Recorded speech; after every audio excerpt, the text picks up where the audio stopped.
Hey guys, so this is Josh of Midnight Auto coming back to you on a surprise revival. And by that I mean I've kind of been alluding to it for a while, but we finally got the ability to get into the barn to do it because we've had such a tame winter around here. I'm excited. I am really excited. When I got the phone call this morning of, hey, you want to come do this?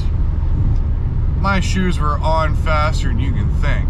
So I was out the door, and here I am. Made a stop by the shop, got a few things, some lights, a points file, you know, just all the usual BS you need for a rescue. A little bit of penetrating lube, some starting fluid, just in case. But guys, hang with me. I promise this is worth it because I am excited for this. So stay tuned.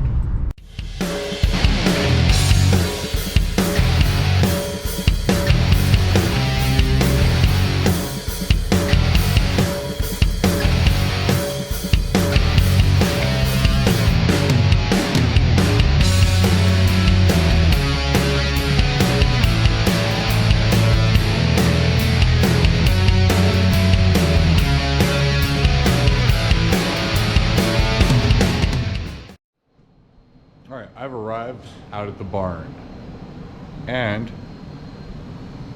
this is today's revival. So, what we got here today? We have a 1941 Plymouth Special Deluxe. And this car is very clean. It's got 1960s Mopar wheels on it, and from what I understand, there's a fun story with the tires that they were actually brand new. Jim, what was that? Them tires were from Kmart or Sears? Sears. Brand new tires from Sears that they were getting rid of there, and he managed to pick up the set reasonably cheap, and guess what? They've been around for, well, the 50 years that he's owned it. $7 a piece mounted, Jim says. So, I mean, I guess we're overpaying nowadays. You know, hundreds of dollars a tire. But, I mean, if you look at this thing, it really is dusty. But, if you look at it, it's in really good shape. And he's had this vehicle since 1966. So, he was telling me a story about getting rear-ended by a semi-truck, which if you were to look at it, you'd never even remotely think of it. And that was, you said that was what, 66 when he got rear-ended? 67? And he went through and fixed all of this. I mean, it's all still well within alignment. You look at the trunk floor on this, it's all there. It's solid. Even the spare tire well is solid. You still have what's left of the old carpet back here, but no speed holes in the trunk and no parts at this point. There were a few, which we may end up using one or two of, but let me get some doors kicked open on this thing. I'll take you around it. Forgive me for walking around a little bit. I'm walking around some poles because we are in the barn, because it is January in Erie, Pennsylvania. So what we're going to do is we're going to get a good view of the inside. Now, being a sedan, we have the old suicide doors here. When we come through, you know, back in the day you didn't have to have a limo to have all the room in the world. You just had a sedan. And if you look at this thing, I mean, the back seat looks like it's had a cover thrown over it, but really is in good shape. Same with the front. And, you know, you come around, being P41, it has the wood grained dashboard instead of just the painted unit. But you could get these things with a radio too. Back in the day, the AM radio. And I'll come around to the driver's side here. We'll get a look at this beautiful dashboard.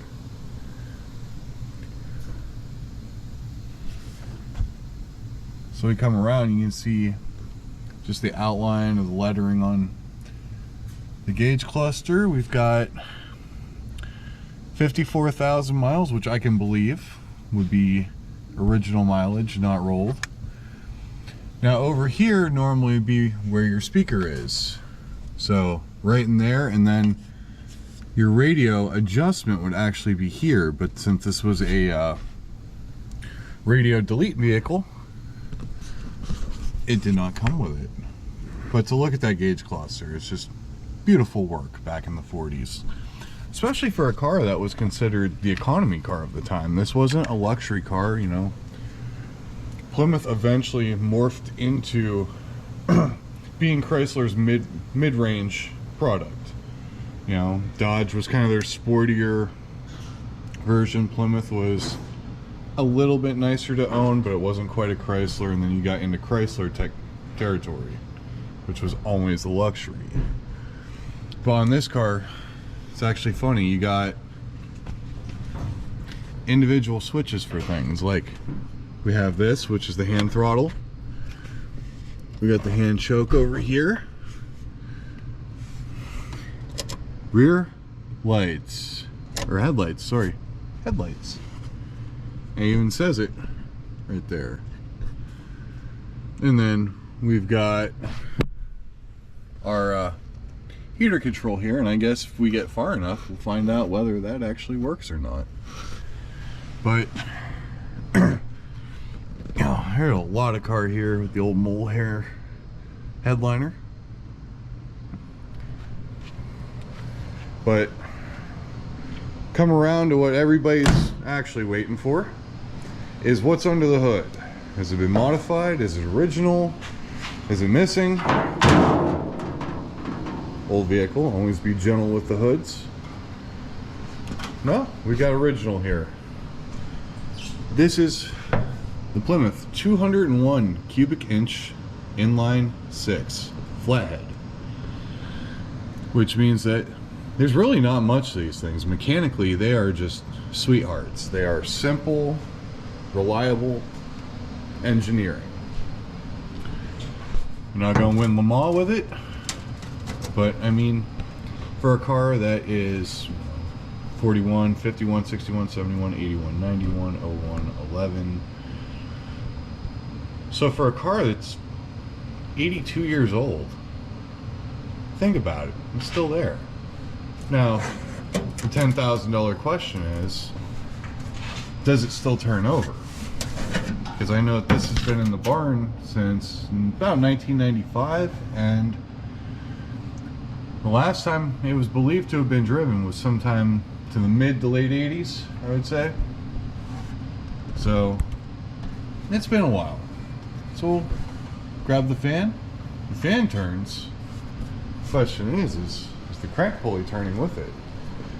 And you guys see a new battery in there that was kindly provided by Jim, so we could see if we can get this thing to run under its own power. So what we do is, you can see the pulley down there, the crank pulley. When we turn the motor over, motor spins freely, doesn't feel bound up. It's kind of the nice thing about indoor storage, is that you can have a vehicle and not have a lot of moisture. But we're going to cut back and we're going to pull the plugs, put a little penetrating lube in there, just kind of give it a little bit of lubrication as we start working it around, turning it over. Then I'll pull the radiator, or the distributor cap, clean up the points. We'll see if we've got electricity to the coil, and we'll see if it'll run. So stay tuned. So I got one out in the car. Alright guys, so we pulled the plugs out of this, and I don't know if you can see them there or not, but a little sooty. but every single one was part of the party, so we didn't have any bad misfires. And we come around here, turns over. What we'll do is we'll give it just a full 360 degree turn. Make sure that it goes all the way around in the cylinder bores, which it does. We've made a full rotation there. So we're going to grab a little bit of penetrating lube here between Freol and Lucas. I like these two. And we'll just give it just a little drink down the cylinders.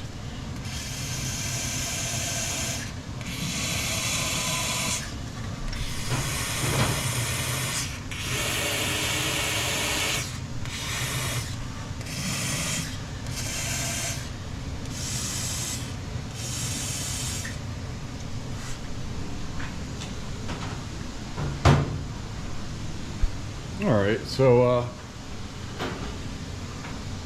now we know it turns over. Let's hook the battery up to it and see if we can get it to turn over enough to maybe build a little oil pressure. Now on these old Plymouths, they are a positive ground setup. So it's gonna feel weird essentially hooking a ground wire up to the ground. So like the negative, if you look at it, the negative wire actually goes down to the starter, and the positive is what actually goes through the system.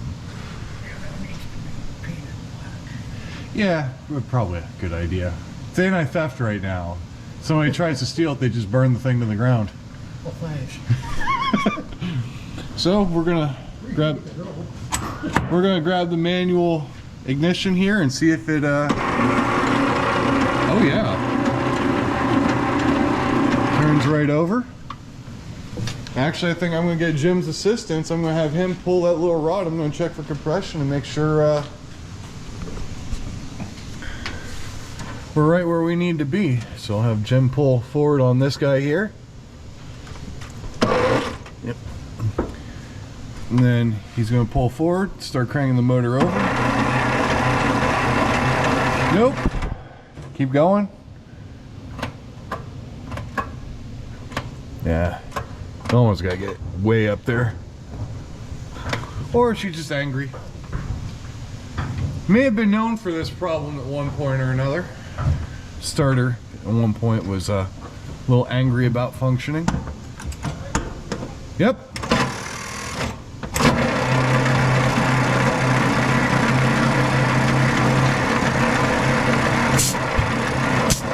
Alright, we got compression in one cylinder.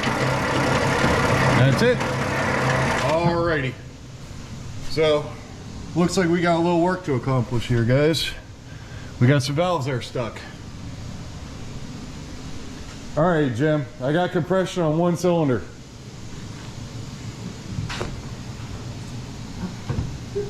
Yeah, that song 2 out of 3 ain't bad. Well, 1 out of 6 ain't good. We'll see if we can't get in here and see if we can actually see down into the cylinders, which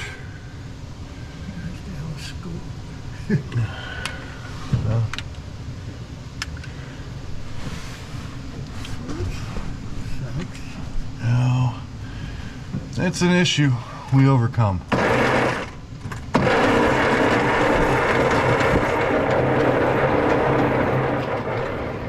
Alright guys, so here's where we're at with this. We've got compression on cylinder number 3, which means we got valves that are moving there. All the rest, there is no compression, no anything to fight. Let me see if I can set this up and kind of show you guys that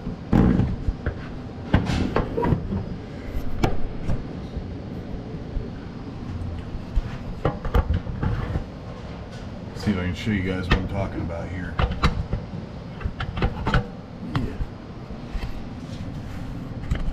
Actually, let's see if I can stick one of the pedals of this down in the carburetor. There we go. So now you guys can see we have our cylinders here. I'm going to need my hands for operating starter and pulling this off. So when we do this first, see, we've got nothing that pops my finger off. Same thing, we come over here, nothing pops my finger off. Then we get down into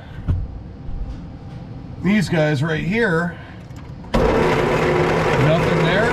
But when we come over here,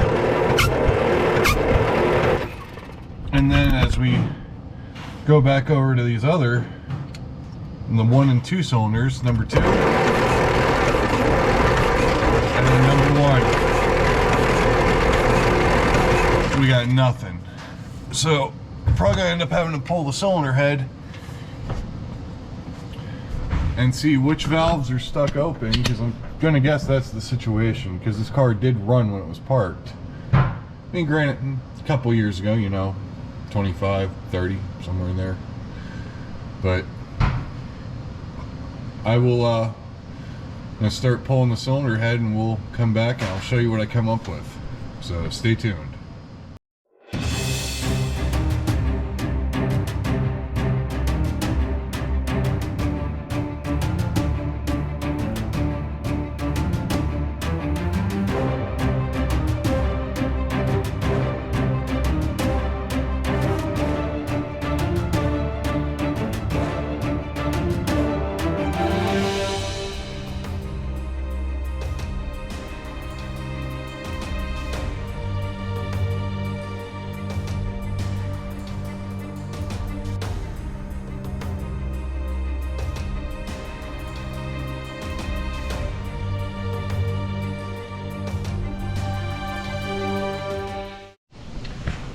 Alright guys, so we're back in here, and I wanted to show you guys kind of what I was seeing here and why we had no compression.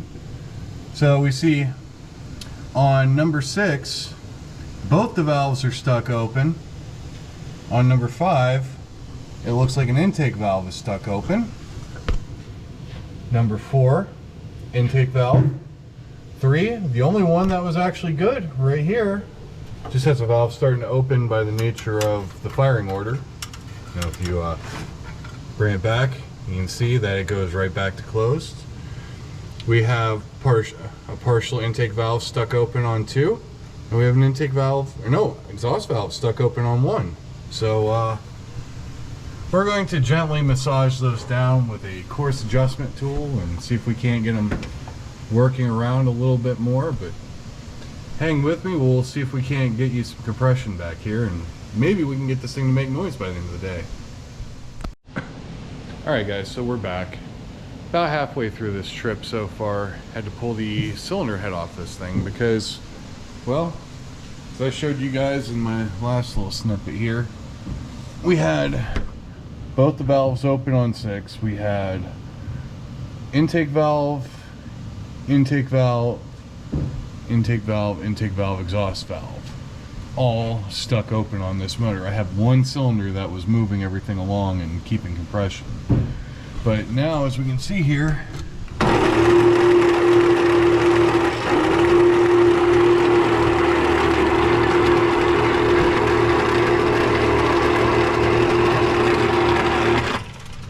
we've got good engine motion here. So we're going to try to figure out some hoses to reconnect back to the water pump while we have the head off, because it's just easier to do that way.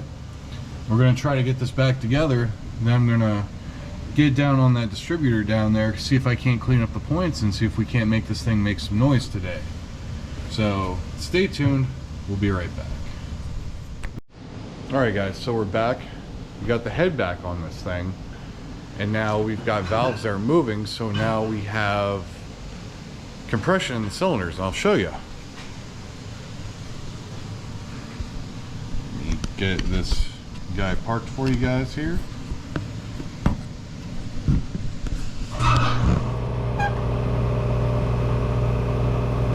So what we're dealing with here is showing you that we have compression again. I'm going to see if I can't find a nice area for the camera so I can show you guys exactly what's going on here.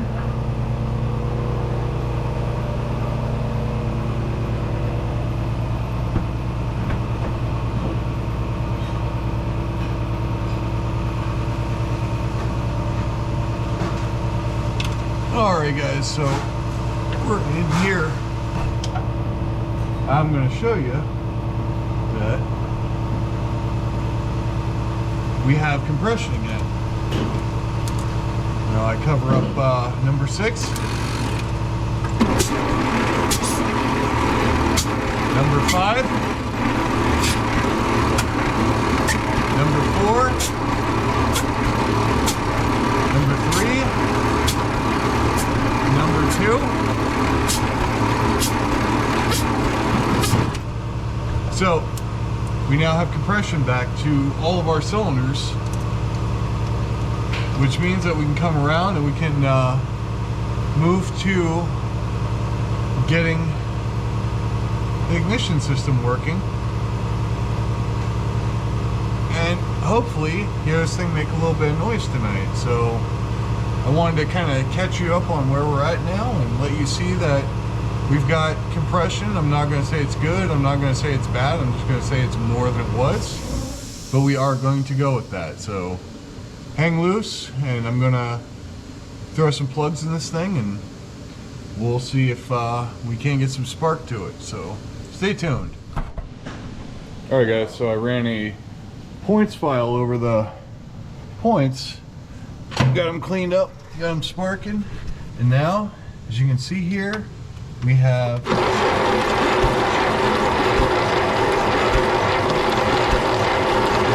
spark. Yep.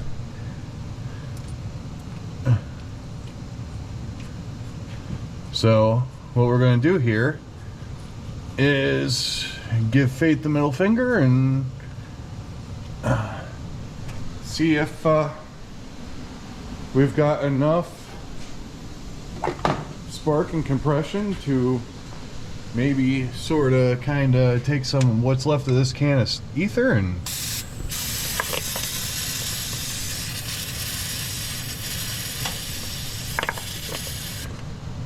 see if it'll make a little noise. So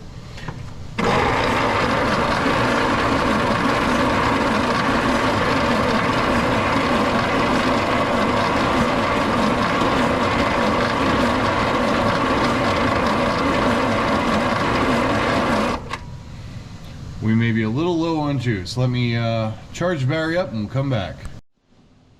Alright guys, we're gonna give her a little bit of carbutator and choke cleaner here, since legally it's flammable enough to work.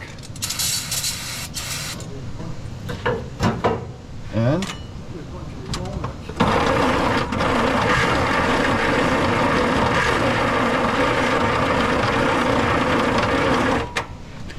oh, she tried.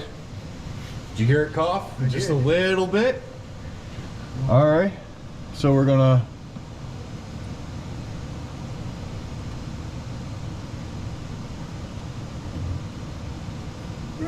boom. Way too much. Perfect.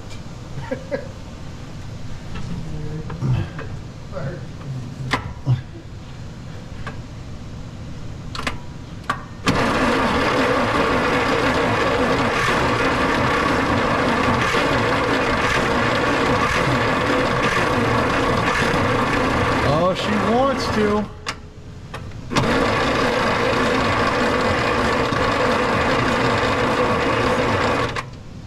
Come on, sweetheart. Hold on a second here. Jim? I'm going to prep you as cameraman because I need 2 hands. Okay. So I am putting the camera in the hands of Jim. But Jim wants to see what's going on. Let's just touch the back there and you can see where we're at. So guys, she's starting to make a little noise.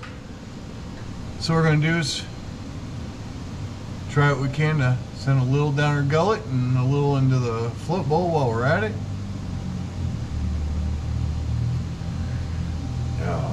Let's see. This should have what it takes.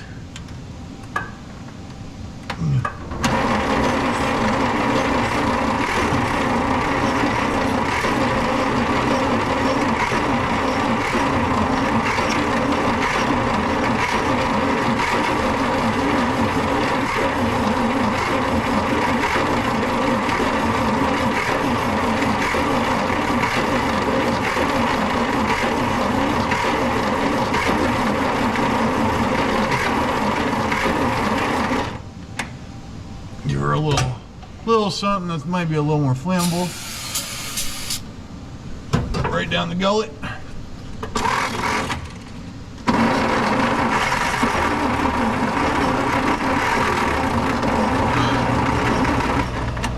Yep. Just like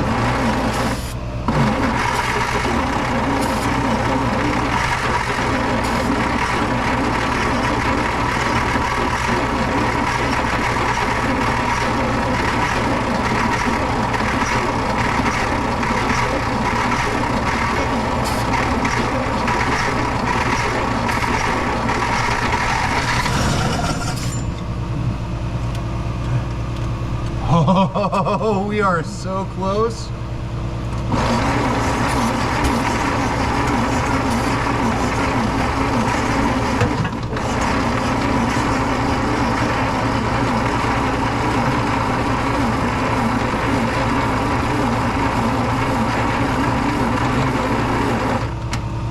All right.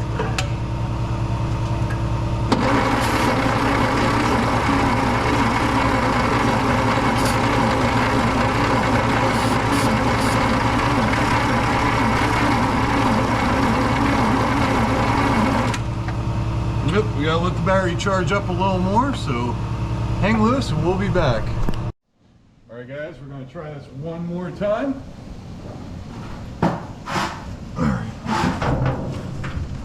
So let that battery charge up for a minute.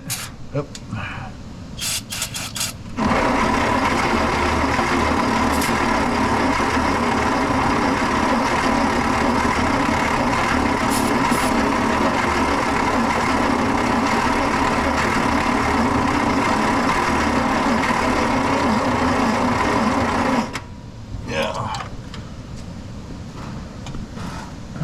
All right, give her a little more gasoline.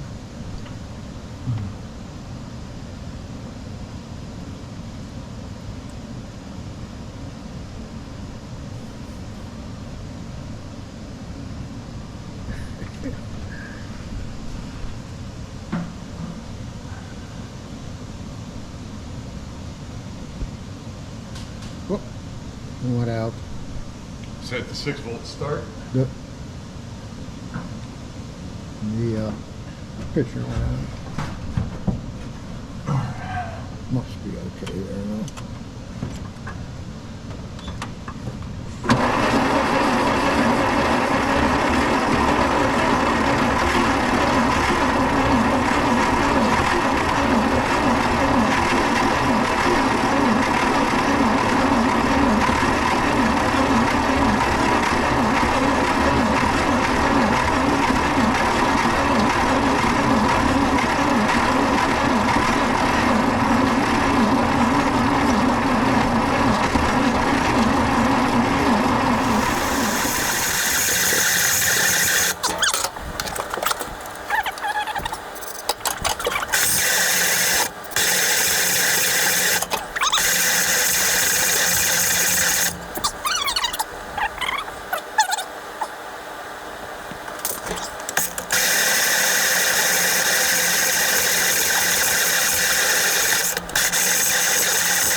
guess I get to refill the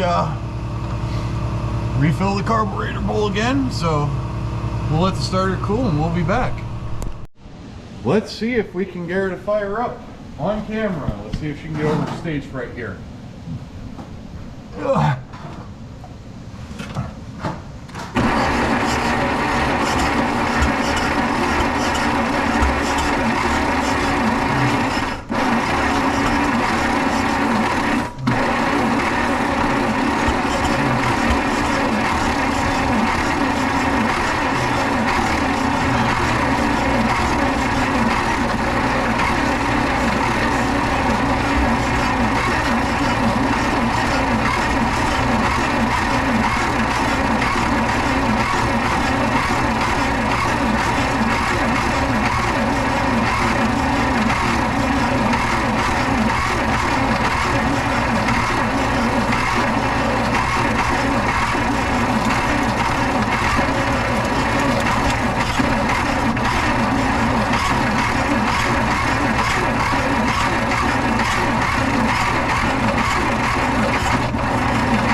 Alright guys, so I have to apologize. I had to move to my cell phone for this one, but we're going to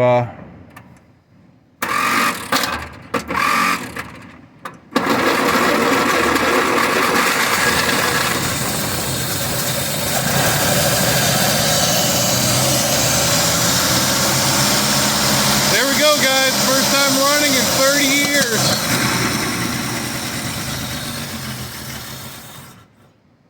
See? We have proof of life. Now stay tuned, because this isn't the end of this car. We will be getting it moving, stopping, and, you know, giving it the 53 treatment. So, guys, this is Josh from Midnight Auto saying, if you like this, like, share, subscribe, and hang out, because I'll be doing more fun stuff like that. But until then, have a wonderful day.